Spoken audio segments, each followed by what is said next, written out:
If you're studying photosynthesis, then you have a big challenge ahead of you because photosynthesis is a complex process. It involves two phases, the light reactions and the Calvin cycle.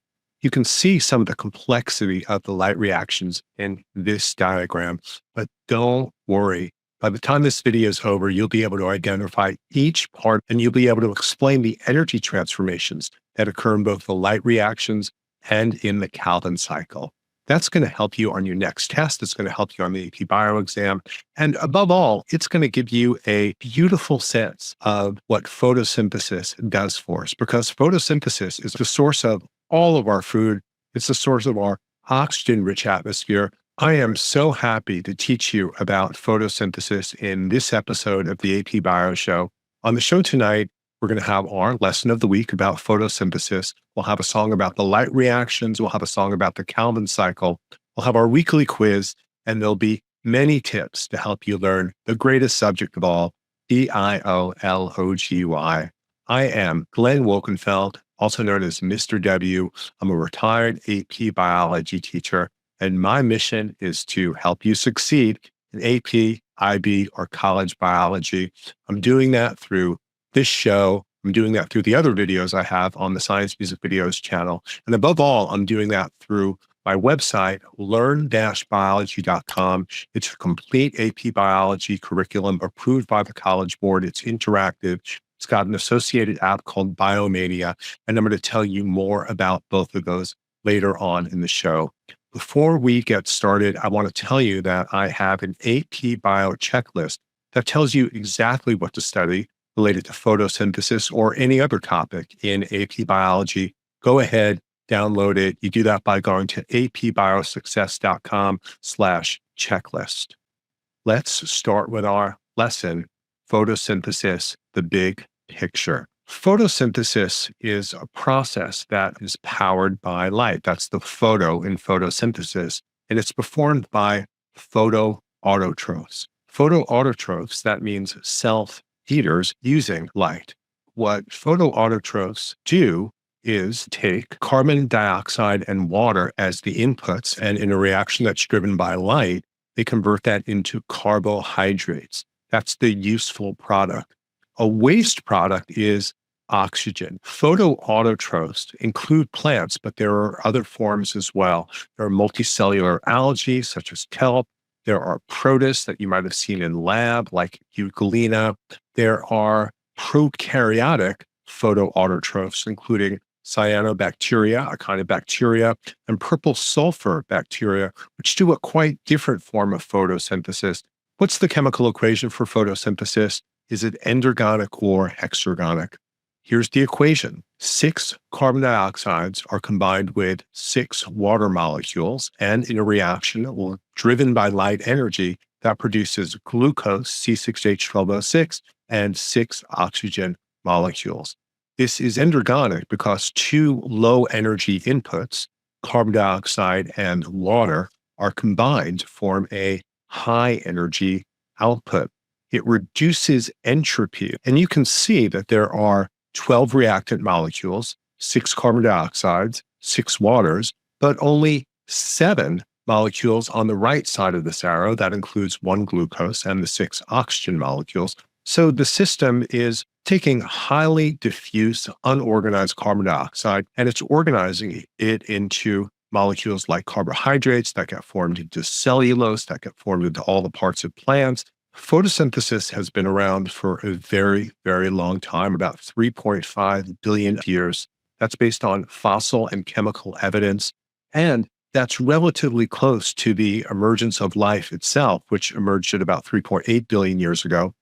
Early photosynthesizers included cyanobacteria, which we mentioned before, and they performed oxygen-producing photosynthesis, which had enormous impacts upon our planet. What are the consequences? Well, food webs. Photoautotrophs, like plants, are ecological producers, and they produce the food upon which primary consumers and secondary consumers and tertiary consumers and omnivores like us depend. Photosynthesis also transformed the chemistry of this planet by producing an oxygen-rich atmosphere with molecular O2. That's something that is unique in this solar system. And who knows, maybe in our galaxy, maybe in the entire universe. And it's a direct product of photosynthesis. Oxygen in the atmosphere made ozone possible. Ozone is O3, and that protects us from ultraviolet radiation. And that is what made life on land possible. Let's talk about where in plants photosynthesis happens. Plants have leaves. This is a cross section of a leaf. And within that leaf, you can see there are photosynthesizing cells that have chloroplasts. So in photosynthetic cells, in leaves, in chloroplasts. Photosynthesis has two phases. The first is the light reactions. And the light reactions convert light energy into chemical energy in the form of ATP and NADPH, which is an electron carrier. ATP is how living things get work done. ATP has 3 phosphate groups over here, and by breaking off the bond between these 2 phosphates and this third one, hydrolyzing that bond, cells can release a small amount of energy to get work done. In the case of photosynthesis, that work is to change carbon dioxide into high energy carbohydrates. Breaking off that phosphate changes ATP into ADP, adenosine diphosphate, and an inorganic phosphate. Energy from the light reactions can transform ADP and phosphate into the high energy form ATP. How that happens is marvelously complex. We're going to talk about it in this video. NADPH is a mobile electron carrier. If you've already studied cellular respiration, then you've learned about NADH, which plays a similar role in the mitochondria during cellular respiration. NADPH is like a charged up battery, and it stores electron energy in this hydrogen over here and its associated electrons. NADPH can be oxidized, and that will give up its electrons. Oxidation is loss of electrons, and those electrons will be used to reduce carbon dioxide during the Calvin cycle, making carbohydrate. That oxidation renders NADPH into its oxidized form, NADP+, which is like a spent battery. But that battery can be charged up again, and that happens during the light reactions when electrons from splitting water molecules apart are sent to NADP+, reducing it into NADPH. Again, we'll explain all of this in detail during this video. The Calvin cycle converts the chemical energy in NADPH and ATP into carbohydrate.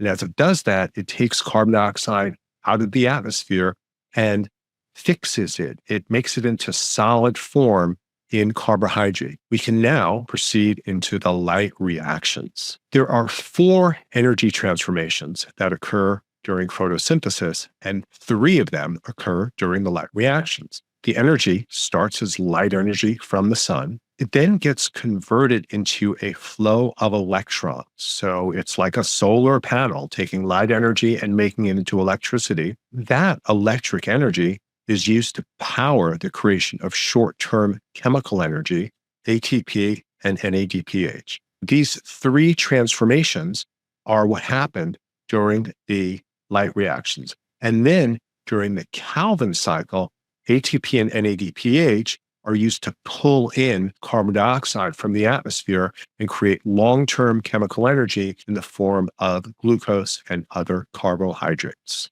What do you need to know about light? Light is composed of these particles or waves that are called photons. Blue light has shorter waves and has more energy. Red light has longer waves with less energy. There are pigments involved in photosynthesis. What pigments do is absorb certain wavelengths of light and reflect others. Light consists of many different colors. The light from the sun consists of red, orange, yellow, blue, indigo, and violet. That's the spectrum. And what chloroplasts can do is they can absorb the red light and the blue light, and they don't absorb the green light. What they do with that green light is they reflect it. And that reflected light goes into your eyes. And that's why when we look at leaves, they look green. They're absorbing red and blue light. They're reflecting back green light. Chlorophyll is the key light capturing pigment in photosynthesis. The way that it works is that light energy boosts electron energy. That's a process that's called photoexcitation. Notice that there's this magnesium ion in the center of this porphyrin ring that makes up the key structural part of chlorophyll. And when light shines upon chlorophyll, these electrons will get boosted to a higher energy level. What's important to know is that when chlorophyll is correctly positioned within the thylakoid membrane, that's the structure that carries out the light reactions, that will set the stage for the creation of an electrical current, and that ultimately enables the light reactions to do their work. There are two forms of chlorophyll. There's chlorophyll A and chlorophyll B, and they differ by one functional group. You notice this methyl group over here.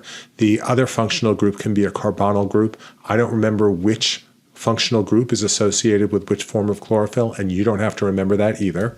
And there's a hydrocarbon tail that embeds chlorophyll within the phospholipid bilayer of the thylakoid, and we'll see that in just a little bit. That leads us to the topic of an absorption spectrum.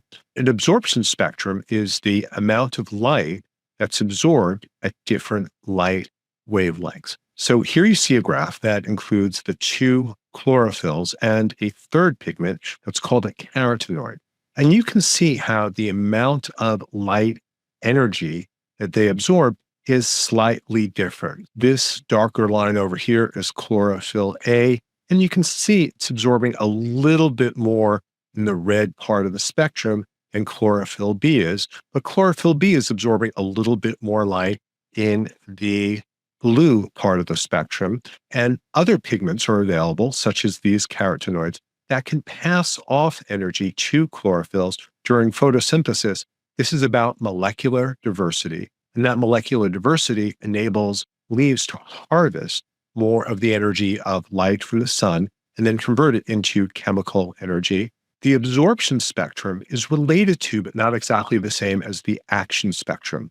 The action spectrum shows how various light wavelengths can drive various amounts of photosynthesis. This was demonstrated by Thomas Engelmann in a really cool experiment that he did in the 1800s. What he did was he took a filamentous algae, an algae that consisted of connected cells. He laid that filament on a microscope slide, and he shined light that had been divided into its wavelength through a prism onto that filament. So this part of the filament was getting violet and blue light. This part was getting green light and yellow light. And this part of the filament was getting red light. What he observed was that more aerobic bacteria, aerobic means oxygen requiring bacteria, were growing in the blue part of the spectrum and the red part of the spectrum, and very little bacteria were growing in the green part of the spectrum. Why? Because most oxygen was being produced by these cells over here and these cells over here. These were producing much less oxygen. Aerobic bacteria grew best in the blue and the red part of the spectrum. As you can see, corresponds very closely to this graph over here. You can experiment about this with the spinach leaf disc experiment, which is widely done in AP biology. If you haven't done it yet, I hope that you will soon. Let's talk about the structure of chloroplasts. It's important to remember that chloroplasts are endosymbionts. They were once independently living photosynthetic bacterial cells that were taken up by eukaryotic cells that happened about 1.8 billion years ago. One in this diagram is the outer membrane. 2 is the inner membrane. Number 3 is DNA. Why does a chloroplast have its own DNA? Because it was once an independent cell. That's the same reason why it has ribosomes, which are shown at 4. At 5, we have the incredibly important structures that are involved in the light reactions of photosynthesis. Those are called thylakoids.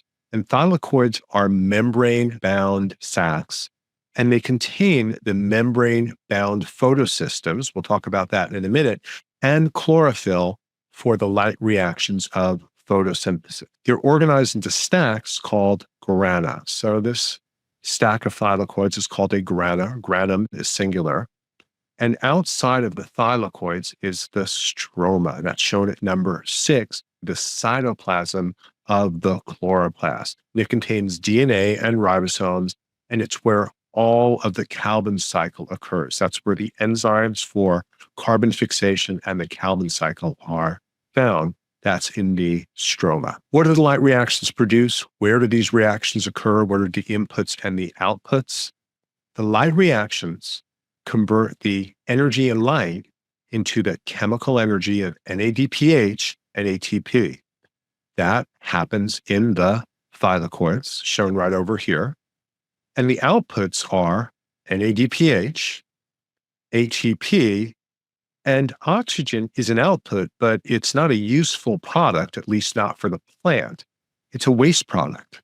The inputs are light and water. So here we see light that's driving the process. Water is going to provide the electrons that make electron flow possible. And then we have NADP plus, ADP, and phosphate, which are coming out of the Calvin cycle. And that is what the light reactions are converting into NADPH and ATP. And again, oxygen produced as a waste product. What we're going to do now is go over this diagram. It'll give you an overview of the light reactions, and it'll enable us to talk about some of the key structures. If this comes at you very quickly, don't worry, because we're going to go through it again. O is the thylakoid membrane. The first thing to note is that there are photosystems, and these are proteins that have embedded chlorophyll molecules. They convert light energy that's coming in at letter A and letter G into a flow of electrons. And that flow of electrons is shown over here. At the same time, what this photosystem called Photosystem 2 is doing is it's splitting water molecules apart. Water is the electron donor. As electrons are ripped away from water, it dissociates into its electrons, into oxygen, and into protons. Letters L, B, E, and F, that's the electron pathway. And along that pathway, we see proton pumps. And if this is feeling very familiar to you because you've already studied cellular respiration, there are many parallels between these two processes. Now let's start looking at the details. And before we do that, something that you just have to deal with, photosystem 2 in the flow of electrons that happens during the light reactions comes before photosystem 1. That's because these photosystems were numbered in order of their discovery. Photosystem 1 over here was discovered first. The light reactions begin by converting light energy into electron energy.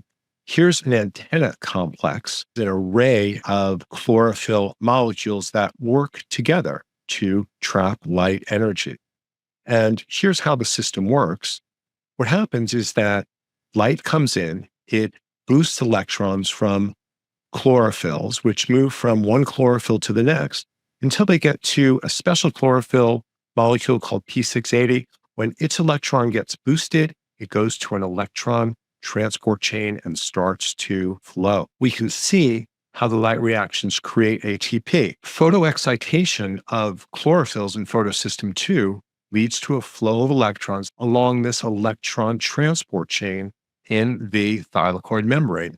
And the electron transport chain is this series of linked proteins. When electricity flows through a radio, it's powering the conversion of radio waves into sound. In the thylakoid membrane, the flow of electrons is powering proton pumps. These are active transport pumps because the protons are in lower concentration in the stroma than they are in the thylakoid space. That requires energy, and the energy is being provided by a flow of energetic electrons that were boosted by light energy.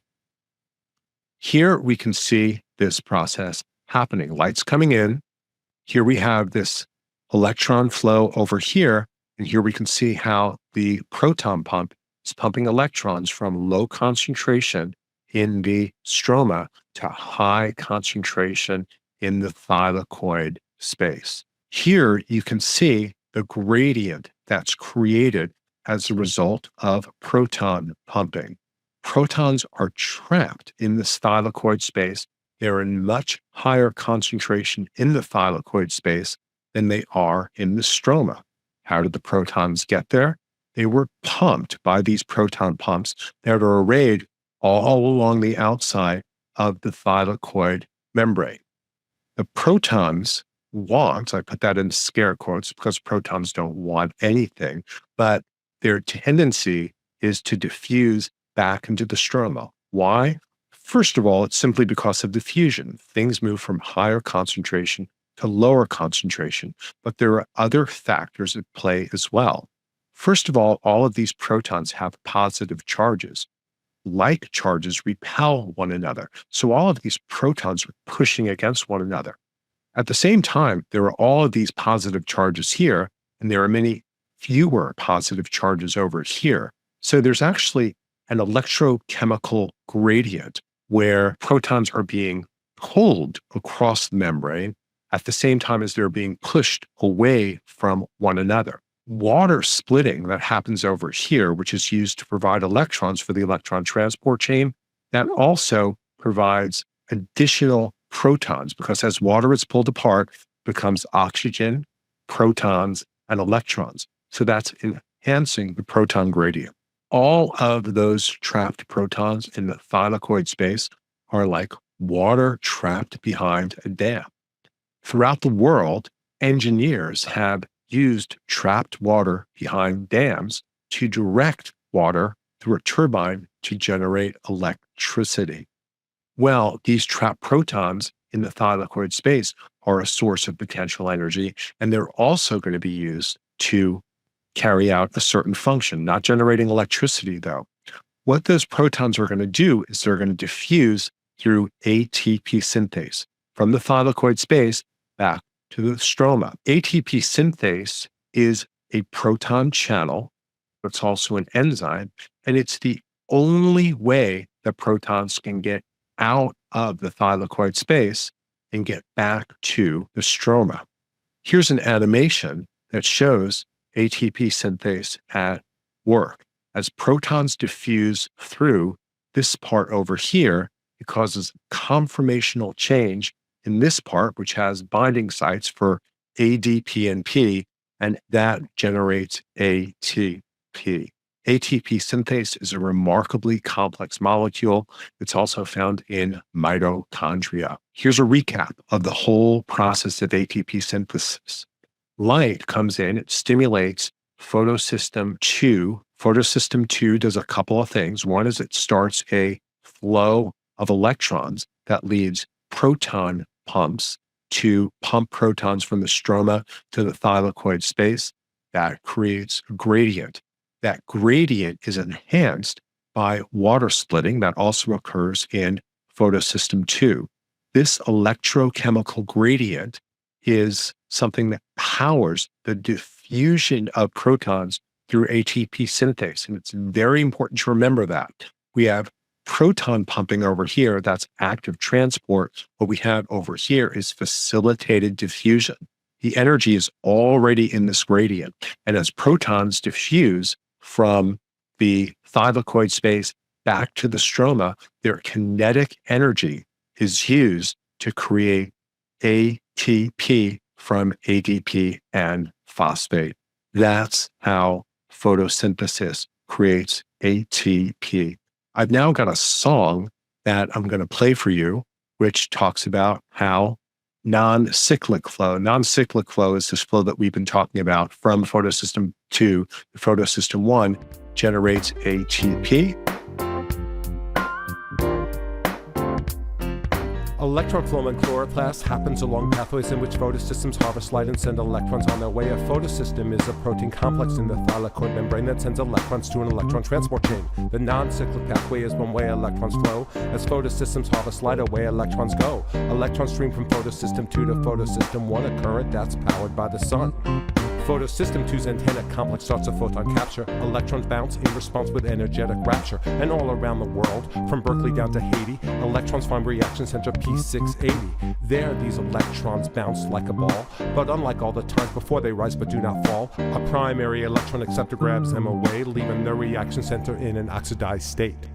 Light reactions happening in leaves, making oxygen, NADPH and ATP through a solar charged current of electricity, converted into chemical energy.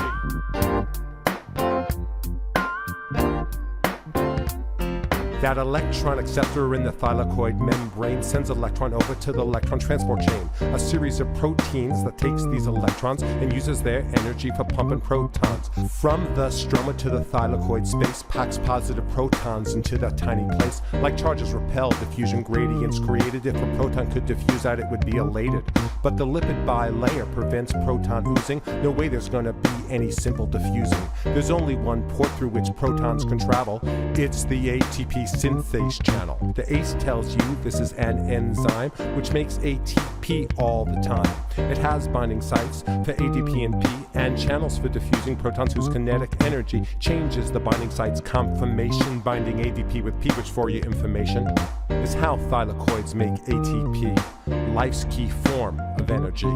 From respiration, this might feel familiar. ATP is made this way in mitochondria. Chemiosmosis is the name. ATP production is the game. Light reactions happening in leaves, making oxygen, NADPH and ATP through a solar charged current of electricity, converted into chemical energy. Light reactions happening in leaves, making oxygen, NADPH and ATP through a solar charged current of electricity, converted into chemical energy.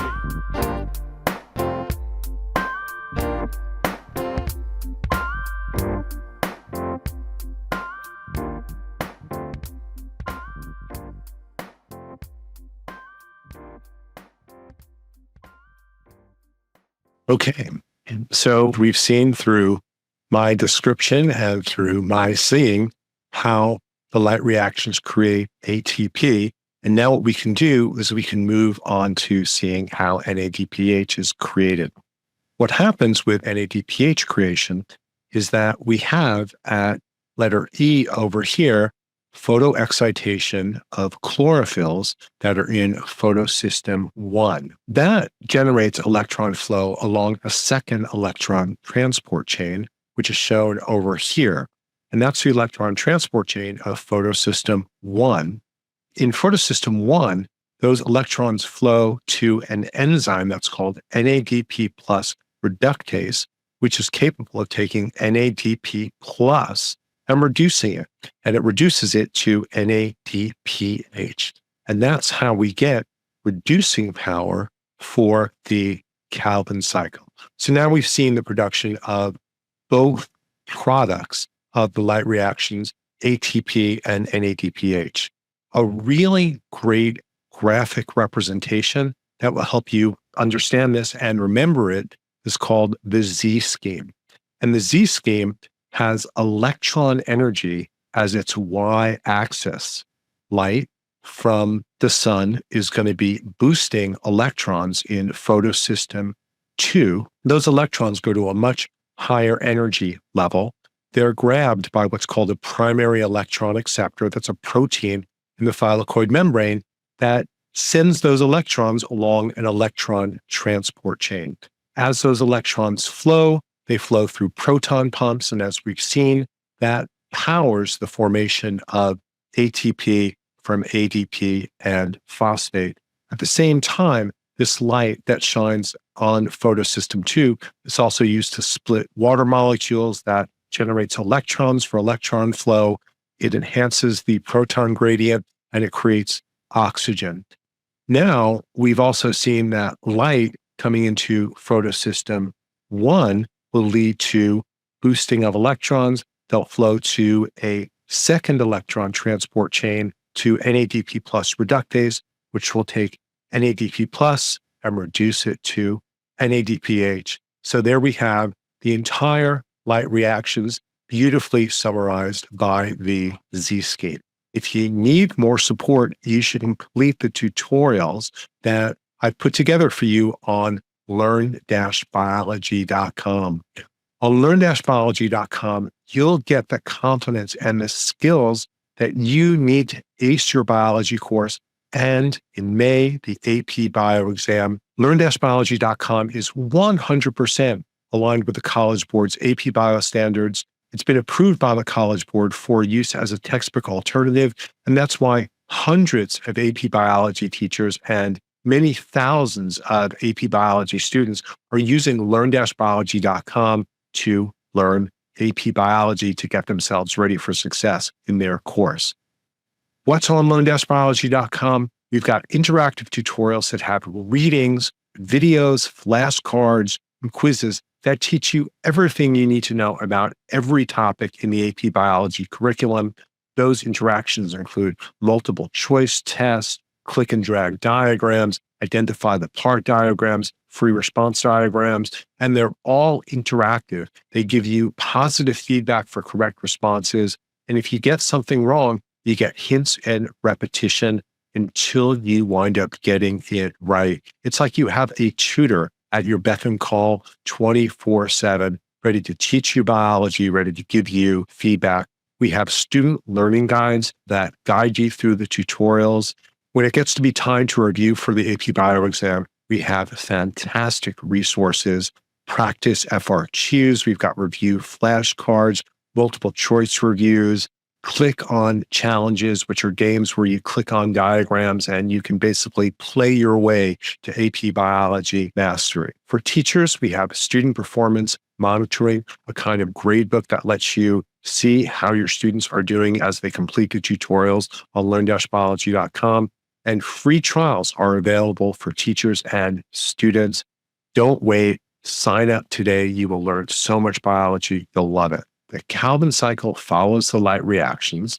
As we've seen, the light reactions convert light energy into chemical energy in the form of ATP and NADPH. The Calvin cycle uses that ATP and NADPH to create carbohydrate. And as it does, it takes diffuse carbon dioxide in the atmosphere and converts it from a low energy gas into high energy sugars. The Calvin cycle has 3 phases. The first, at number 1, is carbon fixation. That's followed at number 2 by an energy and investment phase. And then at number 3, we have regeneration of the starting compound, a molecule called RUBP. We're going to go through all of these phases. During the carbon fixation phase, carbon dioxide, shown over here, is combined with RUBP. RUBP stands for ribulose bisphosphate, and that reaction is catalyzed by an enzyme that's called Rubisco. That's an acronym for ribulose bisphosphate carboxylate. And a fun fact, that is probably the most abundant protein on Earth. It's in every chloroplast, in every cell, in every leaf, on every tree, in every blade of grass throughout the planet. It's everywhere. That reaction forms a 6-carbon molecule. Now let's talk about this. RUBP has 1, 2, 3, 4, 5 carbons. Black represents carbon. Carbon dioxide has 1 carbon. Combine this with this, you'd expect a 6-carbon molecule, and you get one. But it is highly unstable. So unstable, it's never been isolated, and it immediately dissociates into 2 3-carbon molecules. That 3-carbon molecule, which has 1 phosphate attached to it, is shown over here. That's the carbon fixation phase. You've pulled carbon dioxide from the atmosphere into the biosphere. Next comes the energy investment and harvest phase. And in this phase, this 3-carbon product of carbon fixation is reduced and phosphorylated. Reduction means receiving electrons and hydrogens. Phosphorylation means receiving a phosphate. So over here, we see a phosphorylation where a phosphate's coming off ATP. The ATP is becoming ADP. And now we see a 3-carbon molecule with 2 phosphates. Then the next enzyme is going to take NADPH and use its highly reduced electrons and protons to reduce this product over here. A phosphate comes off, and what we wind up with is a 3-carbon molecule that's called G3P for glyceraldehyde 3-phosphate, or PGAL for phosphoglyceraldehyde. And that's what this molecule is over here. The energy for transforming this into this came from ATP and NADPH from the light reactions. And what will happen is the cell will harvest one of these G3Ps over here. That G3P is used to build 6-carbon glucose, and then glucose becomes the basis for everything else. In the last phase of the Calvin cycle, we have regeneration of RUBP, the 5-carbon molecule over here with which we started the process. What happens is that there are 5 3-carbon G3Ps, and those are rearranged through a variety of enzymatically catalyzed reactions into 3 5-carbon RUBPs. And if you just think about the math a little bit, 5 3-carbon molecules, 15 carbons, are transformed into 3 5-carbon molecules, also 15 carbons. A phosphorylation occurs along the way, and RUBP is then the substrate for carbon fixation, the other substrate being carbon dioxide. Now, I want to walk you through this process in a way that involves keeping track of all the carbons. I am using a pre-recorded version of this explanation. Let's watch it. Describe what happens during the last phase of the Calvin cycle. Before we do that, I want to talk about a way to think about the entire Calvin cycle that's really going to make you think about it in a more sophisticated way. And that way pays attention to the number of carbon atoms that are present at each stage of the cycle. So we talked about how during carbon fixation, RUBP is combined with CO2. But a more proper way and correct way to think about it is that it's 3 RUBPs. RUBP is a 5-carbon compound, so that's a total of 15 carbon atoms, get combined with 3 carbon dioxides. 15 plus 3 is 18. And we've talked about how the 3 6-carbon compounds immediately dissociate into 2 3-carbon compounds. So what we have over here at the end of carbon fixation is 6 3-carbon molecules. And that's a total of 18 carbons. Makes sense. 5 times 3 is 15, plus 3 is 18, and we've got 18 carbon atoms over here. Now, in the energy investment and harvest phase, during energy investment, we're just going to phosphorylate and we're going to reduce. We're adding energy, but we're not adding carbon. So what we wind up with over here is 6 molecules of G3P, glyceraldehyde 3-phosphate. 6 times 3 is 18. We had 18 over here, we have 18 over here. But what we're going to do in the harvest phase is we're going to pull one of those G3Ps out. So 18 minus 3, we're left with 15 carbon atoms, 5 times 3. Now during the next phase, these 5 G3Ps are rearranged by a variety of enzymes. That's why I have multiple arrows over here. And they're rearranged into 3 5-carbon RUBPs. And along the way, a phosphorylation occurs, and that's, again, energy from the light reactions that's invested over here. And RUBP is one of the substrates of carbon fixation along with carbon dioxide. But now we've accounted for all of our carbons. We start with these 15 over here, 15 carbons, and after the whole process is done, we again have 15 carbons. I've created a song about the Calvin cycle, and in just over 2.5 minutes, it'll review everything that we've just talked about. Let's hear it. Calvin cycle's got 3 phases. 1. Carbon fixation. 2. Invest energy and harvest G3P. 3. Regenerate. RUBP. It's time to learn the Calvin cycle. In this recital, we're going to learn the story of a process that's so vital, cause it's how the matter making up the biosphere got here in every plant and animal you see. Yeah, it happens in a chloroplast, enzymes so fast, fixing CO2 within the stroma to a mass, carbs like glucose, fructose, and even starchy amylose, some of which will pass from plants to you and me. Calvin cycle's got 3 phases. 1. Carbon fixation. 2. Invest energy and harvest G3P.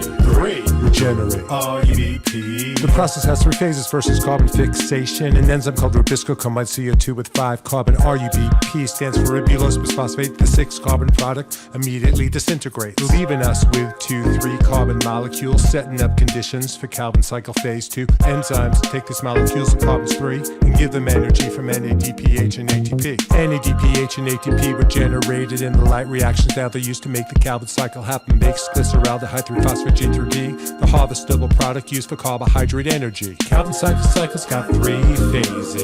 1. Carbon fixation. 2. Invest energy and harvest G3P.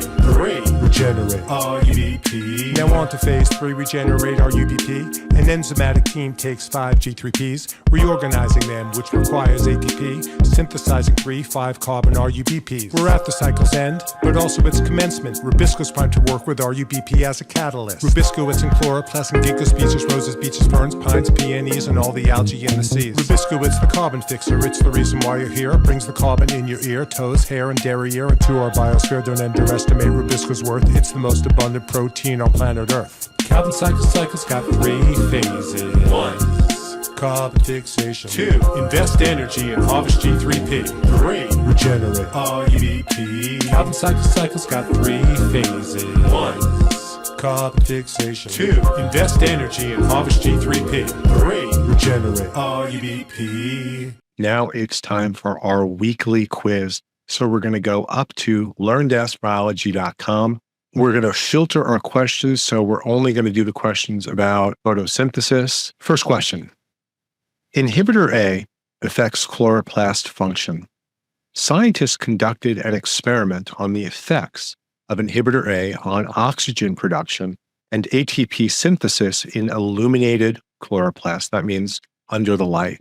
The results are displayed in the graphs below. Here's when substance A is added.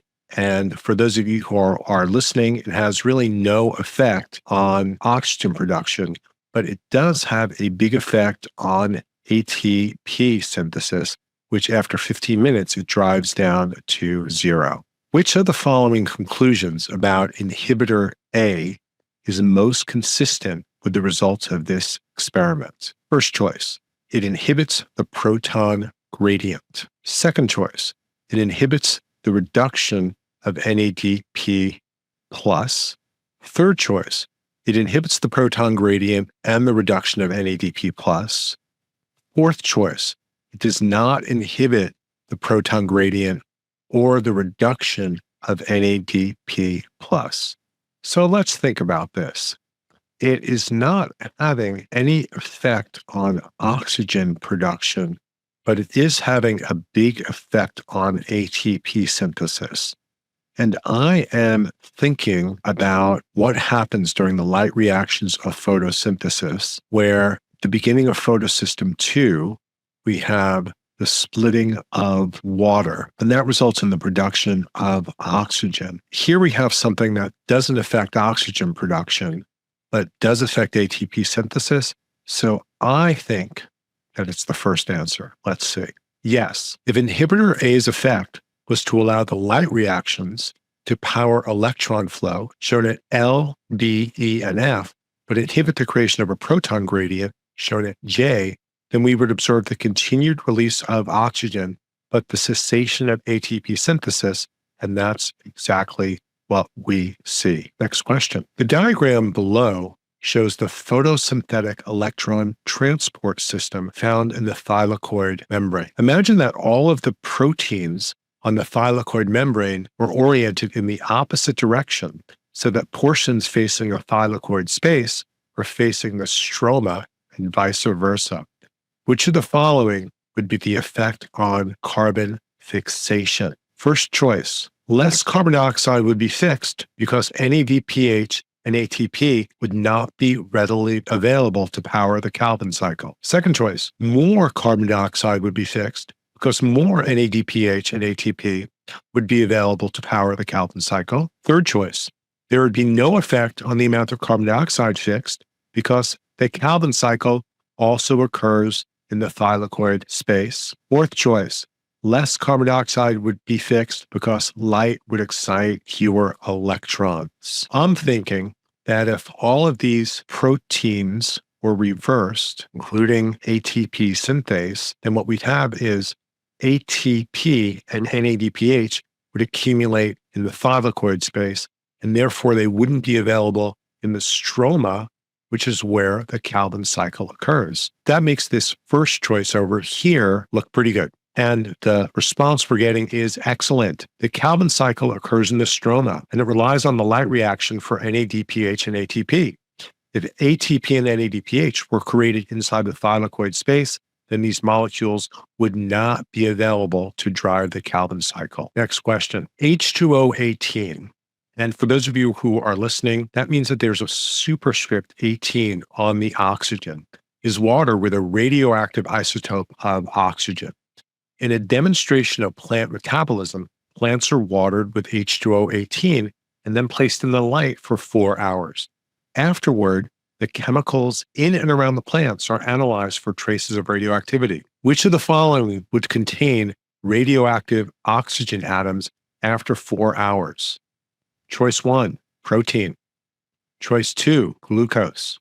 Choice 3, oxygen gas. Choice 4, carbon dioxide gas. I'm thinking about water splitting during photosynthesis. And I'm thinking that as water gets split apart, oxygen gas gets released, protons get released, electrons get released. So I am thinking that that oxygen 18 is going to be found in molecular oxygen. Let's try it. Great job. In the light reactions of photosynthesis, water molecules are split apart. The resulting protons power ATP production, and the oxygen becomes O2, molecular oxygen, the source of the oxygen in our atmosphere.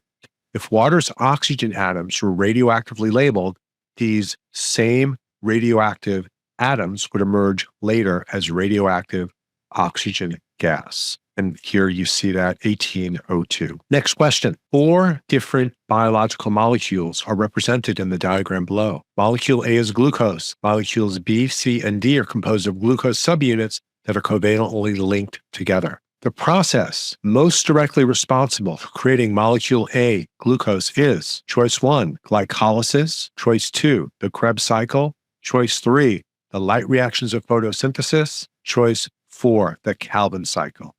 I'm going to do something just to show how the quizzes in LearnDash Biology work. I'm going to deliberately choose a wrong answer. I'm going to choose the light reactions of photosynthesis. No, but you're very close. The light reactions create NADPH and ATP that's required for the next phase of photosynthesis to take in carbon dioxide and reduce it to carbohydrates such as glucose.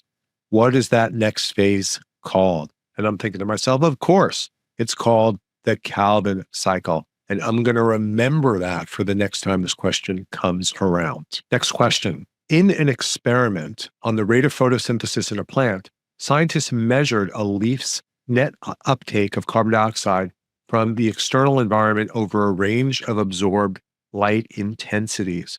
The results are shown in the graph below. If all other variables are kept constant during the experiment, which of the following statements best explains why at higher levels of absorbed light, the net CO2 uptake curve flattens out? For those of you who are listening, the y-axis of this graph goes from -5 to 25, and it's labeled net uptake of carbon dioxide from external environment in arbitrary units. The x-axis is absorbed light in arbitrary units, and there's a dotted line at 0 and then an arrow pointing to M. So let's see what is the possible answer here. The first choice says absorbed light is limited. Second choice, the photosynthesis rate reaches its maximum. Third choice, carbon dioxide concentration from the external environment increases. And fourth, the photosynthesis rate is inhibited by the oxygen concentration. One thing you're looking for in these multiple choice questions is available evidence. I've seen no evidence that absorbed light is limited. The photosynthesis rate reaches its maximum. That looks pretty good, but let's look at the last two choices. Carbon dioxide concentration from the external environment increases. No evidence of that. And the photosynthesis rate is inhibited by the oxygen concentration.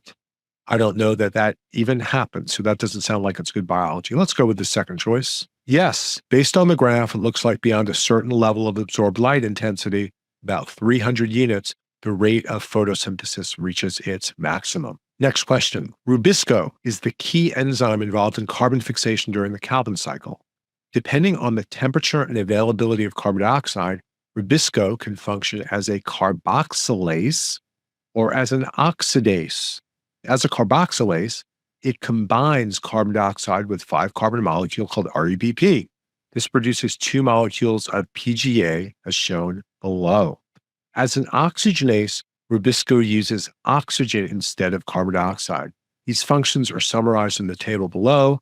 The table shows carboxylase, and then RUBP, and then CO2 producing 2 PGA molecules. PGA, by the way, is the same as pGal, which is the same as G3P. And then we have a table which shows oxidase function. We have RUBP plus O2. What does it produce? Which of the following would be a possible result of Rubisco acting as an oxygenase? There are only 3 choices. The first choice is the reaction could still produce 2 3-carbon molecules. The second choice, the reaction could result in 1 PGA and 1 molecule with 2 carbons. And the third choice, the reaction would increase the rate of carbon dioxide fixation. I'm looking at the function of Rubisco as a carboxylase, where it's taking a 5-carbon molecule, RUBP, combining it with CO2 and creating 2 G3Ps, 2 phosphoglycerides. 5 carbons plus 1 carbon, 6 carbons. Here, as an oxidase, it's 5 carbons plus an oxygen. So there couldn't be more than 5 carbons. So the first choice, the reaction could still produce 2 3-carbon molecules. Couldn't be that. Second choice, the reaction could result in 1 PGA and 1 molecule with 2 carbons. That makes sense. We have the same number of carbon atoms. And the third is the reaction would increase the rate of carbon dioxide fixation. Don't see how that would really be effective. We're going to go with choice 2. Yes. If Rubisco added an oxygen molecule to RUBP, a 5-carbon molecule, the result would be a total of 5 carbon atoms.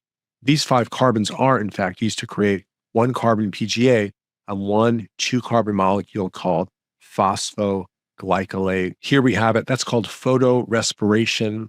Next question. 4 different biological molecules are represented in the diagram below. Molecule A is glucose. Molecules B, C, and D are composed of glucose subunits that are covalently linked together. The process most directly responsible for creating molecule A, glucose, is, I remember this question. We had it before. It's not glycolysis. It's not the Krebs cycle. It's not the light reactions of photosynthesis. It's the Calvin cycle, which fixes carbon dioxide, making carbohydrates, glucose being the first one. Let's click on the Calvin cycle. Nice job. The Calvin cycle, also called the light-independent phase of photosynthesis, is the process directly responsible for creating carbohydrates such as glucose. Let's view the summary report. Congratulations, you're done. In finishing the 6-question set, you entered 1 incorrect answer. All 6 questions were about topic 3.5, photosynthesis. That's the kind of feedback you get on learn-biology.com. What's your plan for this week? Your plan for this week is to go to learn-biology.com, then courses on AP Bio, then Unit 3, photosynthesis. We've got everything that you need to get to the incredible level of mastery that you want to get to ace photosynthesis and ace AP Bio. We've got some very important additional videos for you to watch, and I want you to do 2 things. First of all, go to learn-biology.com, sign up for that free trial, and then watch this next video.